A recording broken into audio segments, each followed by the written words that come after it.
Top Chef m'a complètement permis de réaliser mes rêves, de monter ma société, de choisir mes clients, de choisir ce que je fais, quand, où, pourquoi, comment, et de refuser tout ce que je veux, alors qu'avant on ne pouvait pas se permettre de refuser quoi que ce soit, quoi. C'est un sujet qui a fait polémique. J'ai eu de la chance que Gilles Goujon, donc mon chef de l'époque, a bien pris ma défense en disant que déjà c'était un show télévisé. Quand les assiettes elles restent 3 heures dehors, on ne parle pas de crise sanitaire. Hein. Et de deux, avant le vernis était interdit en cuisine pour la simple et bonne raison que c'était du vernis non permanent qui s'écaillait, ça pouvait tomber dans les assiettes. Aujourd'hui on est sur du vernis semi-permanent. Juste pour l'enlever, on passe une demi-heure. C'est pareil, il faut changer de siècle. On est maintenant au 21e, puis au 18. Il faut arrêter cette polémique qui n'a pas lieu d'être. Je suis quelqu'un de très entière, qui a un fort caractère, mais aussi un très grand cœur. Je suis très indépendante.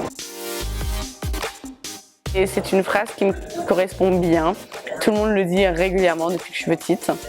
Parce que effectivement, je suis très féminine, tout ça. Après, quand je gueule. Mais je pense que c'est aussi une certaine sensibilité. Et je pense qu'en cuisine, on a beaucoup besoin de sensibilité. La super volonté de canard. Je l'aime toujours, je le fais toujours et je le vends à tout le monde. On est très joueurs dans la famille parce qu'on a toujours joué aux jeux de société. J'ai 4 frères et sœurs. Tous les dimanches soirs, tout le monde s'engueulait. Effectivement, on a appris à être très compétiteurs, très joueurs aussi. Et aussi à prendre des risques parce que dans les jeux de société, il y a beaucoup de stratégies, de risques à prendre. Et effectivement, je pense que c'est ce qui fait que j'ai ce caractère-là aujourd'hui. À dormir à 60 dans un dortoir, donc ça apprend quand même des valeurs de base qui sont la solidarité, l'entraide, le partage. Ça m'a beaucoup servi d'être en pension quand j'ai commencé ma carrière parce que je pensais trop aux autres. Et en cuisine, c'est très individualiste et j'ai dû couper la poire en deux. Et ce qui m'a permis de gravir les échelons parce que j'étais très professionnelle finalement. Ça commence à changer, mais ça reste pour moi un petit peu arriéré quand même.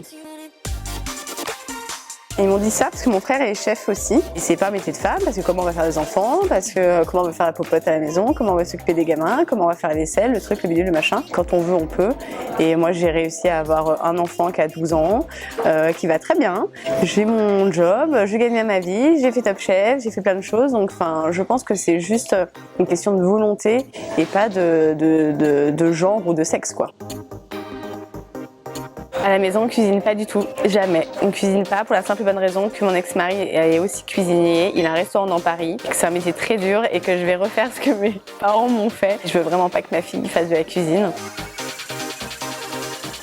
Je voyage énormément, je ramène beaucoup de choses de mes voyages, que ce soit une manière de cuisiner, une technique. Donc là, forcément, avec l'année Covid, c'était une cuisine malheureuse pour moi cette année. Le Japon avec tout leur bouillon. Ils ont une maîtrise du poisson séché, du dashi, du niri. C'est vraiment incroyable.